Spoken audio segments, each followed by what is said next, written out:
Ju njohim me edicionin informativ të lajmeve. Kjo është Radio 7.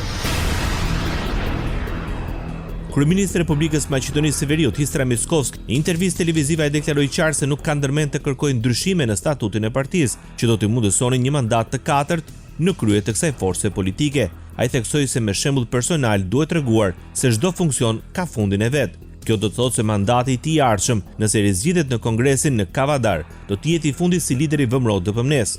Përveç vendimit për drejtimin e partisë, Mickovski gjithashtu konfirmoi se nuk do të kandidojë për president të shtetit në zgjedhjet e vitit 2029.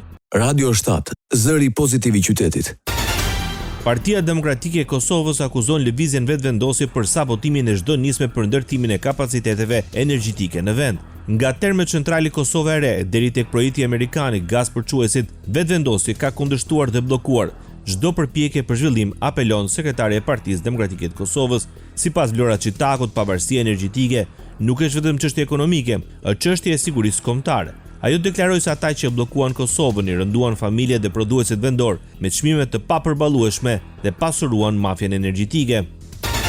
Mbajtjen e zgjedhjeve të parakohshme parlamentare në Kosovë, kreu Aleancës për Ardhmërinë e Kosovës, e vlerësoi si strategjinë e Albin Kurtit për të qëndruar sa më gjatë në pushtet. Ramush Haradinaj deklaroi se vendi mbeti peng i planit të Kurtit, i cili sipas tij kërkonte të qëndronte si ushtrues detyre, pasi nuk siguronte numrat për qeverisje të plotë.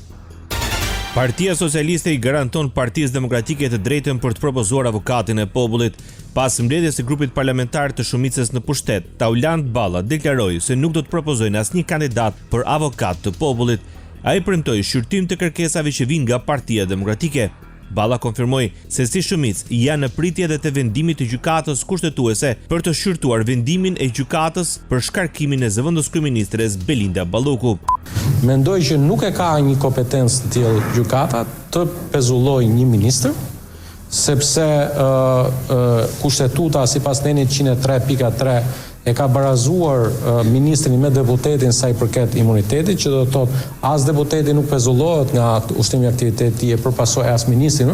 Megjithatë, për fat mirë gjithë rendi kushtetues në Republikën e Shqipërisë e ka përcaktuar qartë që kur ke një ankesë për këtë shkon në një instancë si është gjykata kushtetuese, të presim gjykatën kushtetuese të flet. Krahas asaj, Balla paralajmëroi të tjera ndryshime në legjislacion në kuadër të kushteve për antarësim në Union. Bota. Ushtria ruse njofton për pushtimin e qytetit Ukrainas të Pokrovskut në rajonin lindor të Donetskut. Prej më shumë se një viti ai ka qenë në sulm, tha zëdhënësi i Kremlinit Dmitri Peskov përpara gazetarëve rus. Pretendimet nuk mund të verifikohen në mënyrë të pavarur, megjithse presidenti i Ukrainës Volodymyr Zelenski vuri në duke gjatë një vizite në Paris se luftimet rreth Pokrovskut dhe Kharkivit ishin intensive. Vëzhguesit sugjerojnë se njoftimi i Rusisë për avancimet ushtarake mund të ishin planifikuar përpara vizitës së dërguarit special të Shteteve të Bashkuara të Amerikës, Steve Witkoff, në Moskë. Shërbimi i inteligjencës së jashtme ruse akuzon Francën se kërkon përfshirje të drejtë për drejtë në konfliktin në Ukrainë. Franca është e hetur të dërgojë trupat e saj në Ukrainë dhe vazhdon të shqyrtojë mundësitë për përfshirje të drejtë për drejtë në konflikt, tha SVR në një deklaratë. Sipas shërbimit të inteligjencës, ky është qëllimi i dekretit qeveritar të 31 tetorit 2025 që autorizon përdorimin e kompanive private ushtarake për të ofruar ndihmë për një vend të tretë në një situatë konfliktit armatosur, duke vënë në dukje se çdo qytetar evropian e kupton se për cilin vend bëhet fjalë. Ndoqët lajmet shkurt në Radio 7, zëri pozitiv i qytetit.